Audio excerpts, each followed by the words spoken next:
ಇದ್ದಾರೆ, ಏನದು, ಇದನ್ನು ಯಾರು ಕೇಳೋರು ಇವ್ರನ್ನ, ಹೇಗಾಯ್ತು ನಷ್ಟ ಅಂತ ಪ್ರಶ್ನೆ ಮಾಡ್ತಾ ಇದ್ದಾರೆ ನಿಖಿಲ್ ಕತ್ತಿ ಜೊತೆಗೆ ರಮೇಶ್ ಕತ್ತಿ ಅವರು.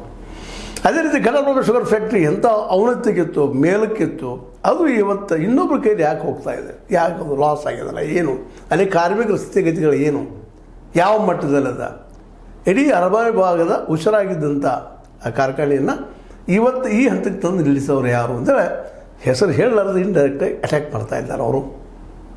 ಇಲ್ಲೊಂದು ಗಮನಿಸಬೇಕಾಗಿದ್ದು, ಈ ಎರಡೂ ಕುಟುಂಬಗಳು ತಮ್ಮ ಒಂದು ಹಿಡಿತವನ್ನು ಈ ಭಾಗದ ಎಲ್ಲ ಶುಗರ್ ಫ್ಯಾಕ್ಟ್ರಿ ಹಿಡಿದಿದ್ದೇನು ಸುಳ್ಳೇನಲ್ಲ. ಹಿರಾ ಶುಗರ್ ಫ್ಯಾಕ್ಟ್ರಿಯಿಂದ ತಮ್ಮ ಫ್ಯಾಕ್ಟ್ರಿಯನ್ನು ವಿಶ್ವೇಶ್ವರ ಫ್ಯಾಕ್ಟ್ರಿ ಅಂತ ತಿಳ್ಕೊಂಡು ಅವ್ರ ತಂದೆ ಹೆಸರಿನಲ್ಲೇ ಮಾಡಿಕೊಂಡಿದ್ದು. ಅದೇ ಕಾಲಕ್ಕೆ ಘಟಪ್ರಭಾ ಶುಗರ್ ಫ್ಯಾಕ್ಟ್ರಿ ನೆರಗಟ್ಟಿನಲ್ಲೇ ಇನ್ನೊಂದು ಫ್ಯಾಕ್ಟ್ರಿಯನ್ನು ಮಾಡ್ಕೊಂಡಿದ್ದು. ಜೊಲ್ಲೆ ಅಥವಾ ಇನ್ನುಳಿದ ಲಿಪ್ಪಾನ್ ಫ್ಯಾಕ್ಟ್ರಿ ನೆರಗಟ್ಟಲ್ಲಿ 1,100 ಕೋಟಿ ರೂಪಾಯಿ ಲಾಸ್ ಮಾಡೋದು ಅಷ್ಟೇ ಅಲ್ಲ, ನಮ್ಮದಂತ ಬೆಳೆಸ್ಕೊಂಡಿದ್ದು. ಇವೆಲ್ಲವೂ ಇವತ್ತು ರೈತರ ಪ್ರಶ್ನೆ ಮಾಡಬೇಕಾಗಿದ್ದಂಥದ್ದು. ಯಾಕಂದರೆ ಇವೆಲ್ಲ ಸಹಕಾರ ಸಂಘದ ರೈತರಿಗಾಗಿದ್ದಂಥವೆಲ್ಲ.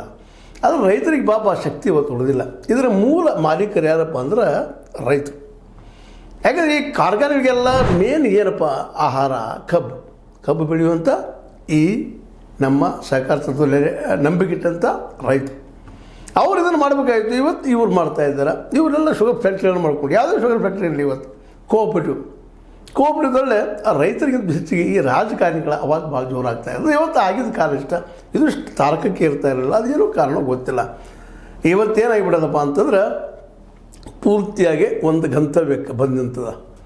ಜೊತೆಗೆ ಇದೊಂದಂತೆ ಆದಿದ್ದು ಭಾಳ ಒಳ್ಳೆಯದಾಗಿದೆ. ಯಾಕಪ್ಪ ಅಂತಂದ್ರೆ ಅಟ್ಲೀಸ್ಟ್ ಇಲ್ಲಿ ಏನು ನಡೀತಾ ಇದೆ ಅನ್ನೋದನ್ನು ಓಪನ್ ಆಗಿ ಮಾತಾಡುವಂಥ ಪರಿಸ್ಥಿತಿ ಬಂದಿವತ್ತ. ಒಬ್ಬರು ಇನ್ನೊಬ್ಬರ ಮೇಲೆ ಆರೋಪ ಪ್ರತ್ಯಾರೋಪ ಮಾಡೋದ್ರ ಜೊತೆಗೆ ನಾವು ಪ್ರಾಮಾಣಿಕರು ಅಂತ ಅನ್ನೋದು ತೋರಿಸ್ಕೊಳ್ಳೋ ಪ್ರಯತ್ನ ಮಾಡ್ತಾಯಿದ್ದಾರೆ. ಈಗಾಗಲೇ ಸೋಷಿಯಲ್